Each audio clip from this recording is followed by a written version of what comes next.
did one of my more distinguished alma maters was the Darlington College of Technology, where I did my 2 months journalistic law and learning how to touch type and shorthand, which I promptly forgot. But in Darlington, you're in your early 20s and you want to spend a more exciting weekend. Newcastle always beckons, so I have very happy memories of Newcastle going back a long way. You've got a really important election coming up. All elections are important. All elections are a sort of key moment for the electorate to take stock and make a judgment. And you've got a lot of good stories to tell about the Liberal Democrat control of Newcastle, which I think are going to be very important, will play very well on the doorstep. But I think it's also important to remember the national setting. And you are very much in the front line against Labour when it comes to, I think, some pretty irresponsible and shocking messages coming out of the Labour front bench about what we are having to do in government. And people mustn't be allowed to forget the inheritance. Because I didn't come into politics, you didn't come into politics, to cut and to try and get us back on an even keel with this sort of inheritance. But the reality is that the legacy we inherited from Labour was the largest peacetime budget deficit in our history.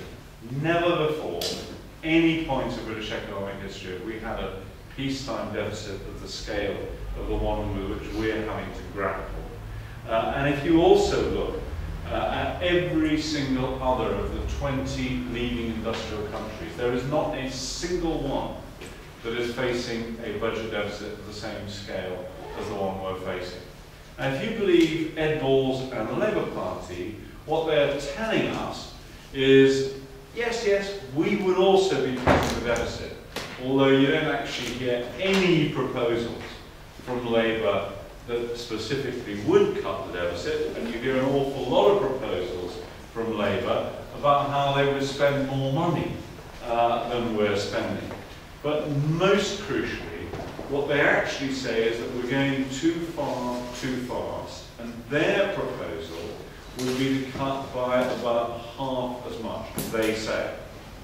Well, just how unrealistic that is can be seen by the fact that at the end of the Parliament, if we went at the pace that Labour is suggesting, we would still have a budget deficit bigger than the budget deficit in Portugal.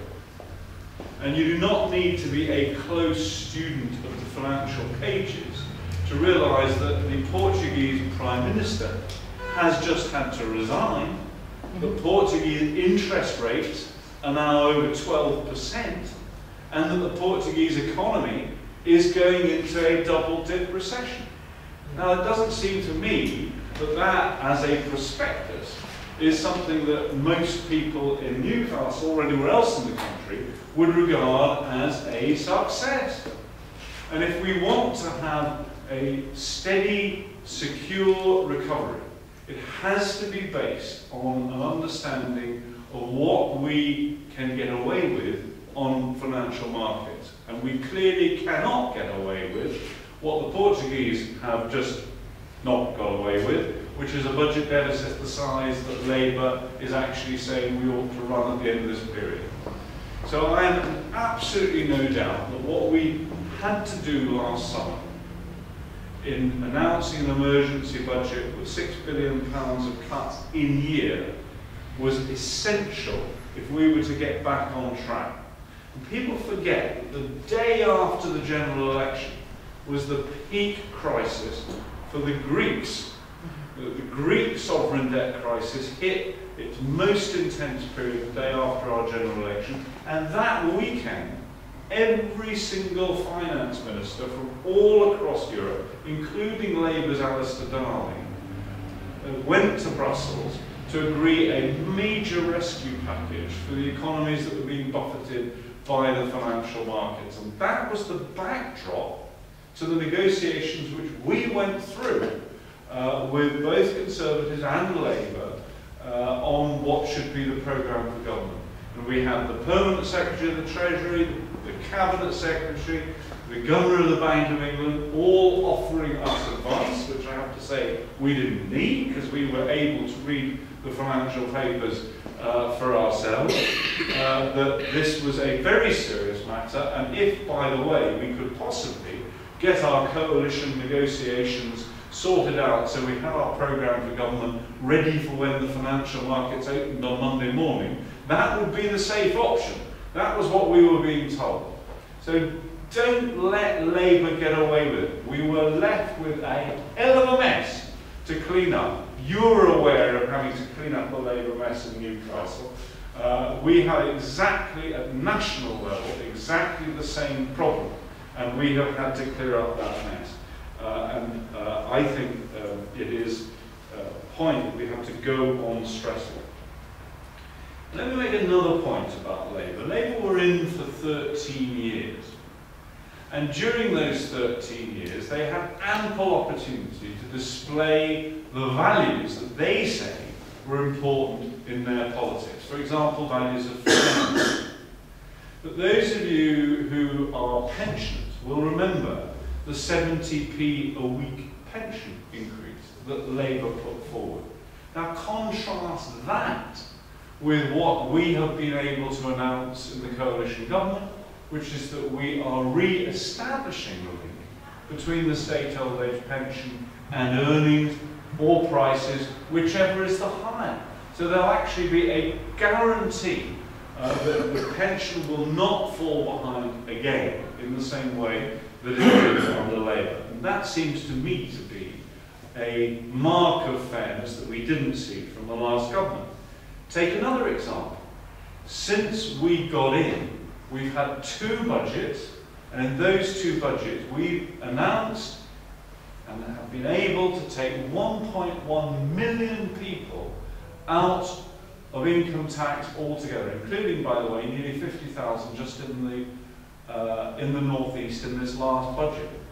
1.1 million people nationally taken out of income tax altogether.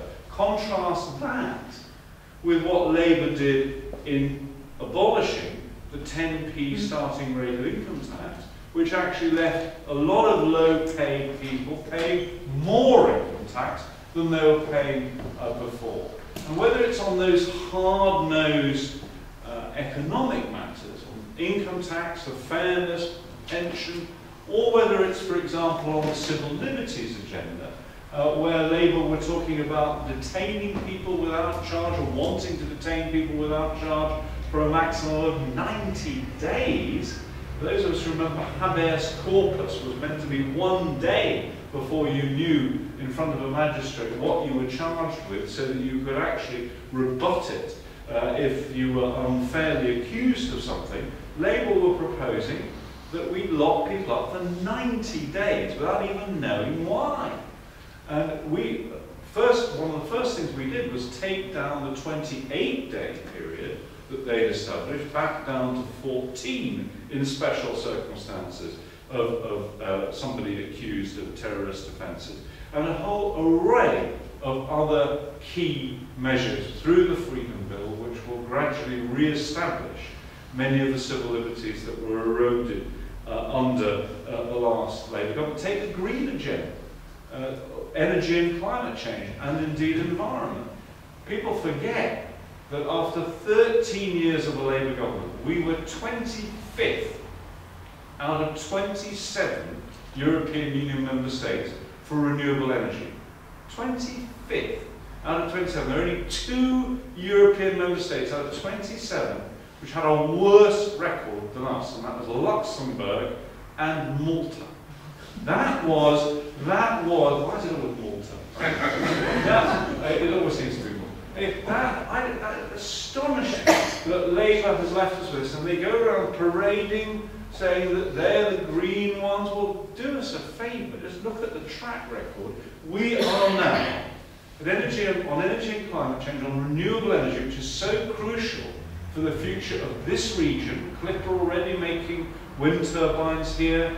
We're going to be having GE and Gamesa both have announced that they want to make wind turbines here for our big investments out in the North Sea. They'll be looking at Tyneside, and I think that I'll be very surprised if at least one of the potential makers was not attracted to Tyneside. But that absolutely crucial agenda for this region, for this country, for our low carbon future, and Labour were frankly nowhere on it. If you look at the end period, and we are now the fastest improving country in Europe when it comes to installed renewables. Not just wind, but also, for example, energy from waste. What have been this magnificent hole that I have been inspecting, and I've been able to see for myself, the Newcastle hole. I think it's actually on the old brewery site, so I suspect they're going to hit Newquay Brown before they actually get to the hot water. But this is an absolutely key part of our agenda for the future. We've got to build an economy, completely repower our economy, away from the old sources, coal originally, and then of course oil. We've now got to get off the oil price hook, and on to secure, clean, green energy. That is our future. That's what's actually going to provide us with some insurance against the sort of things that you can see going on in the oil markets today. I don't know how many of you have recently been to fill up your tank, but an awful lot of people going to fill up the family car and are getting cardiac arrest when they do so, because you're adding 10, 20 pounds to the cost of filling up the car. Now, there's only one way to deal with that problem in the long run, only one way, and that is to get off the oil price hook entirely and to actually get into one of those Nissan Leafs that we drove here in, which will be powering from overnight electricity at a very low rate, actually cheaper than driving around in a petrol vehicle if you take account of the total cost, not just the upfront cost, but the total cost, including the running costs. And remember that there are a lot of other advantages of electric vehicles compared to the petrol engine, one of which is you've got many fewer moving parts. So that rather unfortunate thing that most of us who have petrol vehicles have to go through once a year, where you'll spend the day in trepidation of being rung up by the garage saying, oh, I'm terribly sorry, it needs 4 new wheels, and we don't like the engine either, so we're going to change that. And as for that gearbox, and you don't know what the cost is at the end of it. The great thing about these electric vehicles is they have far fewer moving parts, so they're actually able to provide a lot fewer shocks when it comes to servicing as well. So this is an agenda which, frankly, Labour messed up. They didn't deliver a clear roadmap to a low-carbon future which can provide us with real industrial prosperity all the way across the heartlands of the UK, like the North East, and not just in the South East. It's about rebalancing the economy away from the quick and easy money in the banking sector down in the South East, and towards the traditional skills that we've had in manufacturing, in engineering, actually making things. It's also, by the way, really about local jobs when it comes to the energy saving agenda.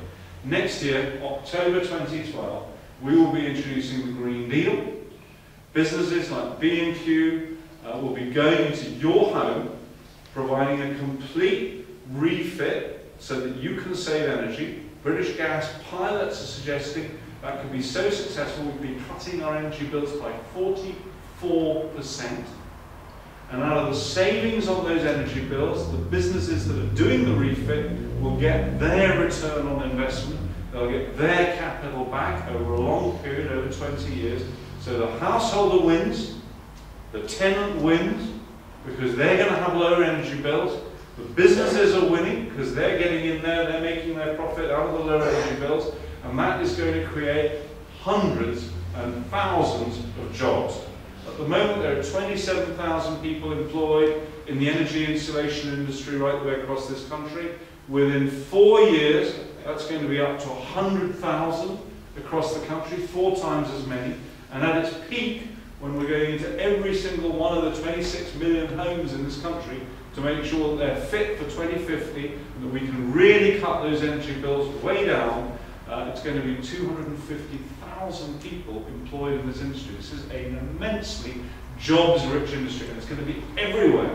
It's not going to be in the southeast, not going to be just in the southwest, it's going to be every single region of this country, and the cities and the towns that get up there first in driving this agenda are going to be the ones that actually benefit earliest and most. Every single penny you save on your energy bill is a penny that you can spend on local goods, local services, local businesses. So it's good for the local economy. So I think we've got a really good, strong story to tell. I think Newcastle will particularly benefit from this low carbon agenda of moving towards a low carbon future. And don't forget, when it comes on that doorstep, get out there, get the leaflets out. For heaven's sake, don't let Labour get away with the sort of outrageous claims they've been making about those 13 years of Labour misrule. Because we are having to clear up the mess. It's not nice, it's not what I came into politics to do, but we're going to have to do it, we're getting on with it, somebody has to do it, it's a difficult job, but we're going to do it, and we're going to make sure in the process that we've got a very proud record of achievement on a range of other issues, including the green agenda, to show when we come to the next election. And in May I wish you all the best of luck, and because of what you've done locally, because of your local leadership and track record, I believe that you can hold your own and make advances against Labour. Where we work as Liberal Democrats, we win. You know that. I know that. Good luck. Thank you.